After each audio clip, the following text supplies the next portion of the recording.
Eso en todo el territorio de jurisdicción comarcal. Hemos avanzado, pero aún todavía queda mucho por hacer en ese sector. Bien, hoy quiero solamente compartir con ustedes, preguntándole, ¿de bari uto de migra?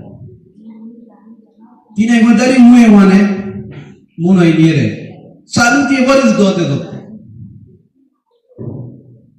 Y no solamente lo decimos nosotros. La salud es más importante, pero deberíamos preguntar ¿qué tanto nosotros invertimos en salud?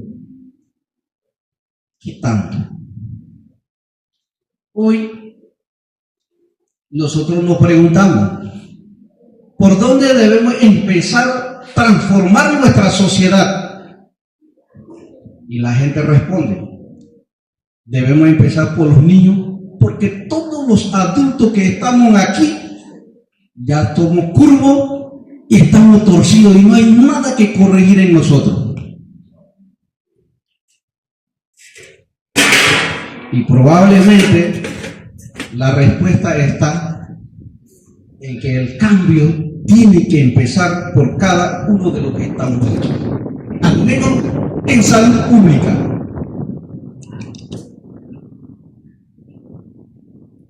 Si hablamos de basura, no podemos esperar que los niños son los que lo recojan. Los tenemos que recoger los caciques, los representantes, los alcaldes, el médico, los profesores, los padres, las madres.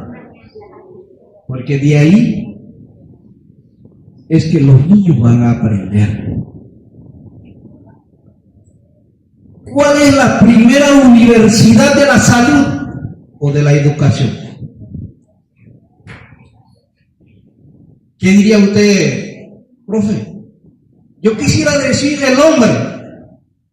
Yo quería decir que yo soy la primera universidad de mi hijo.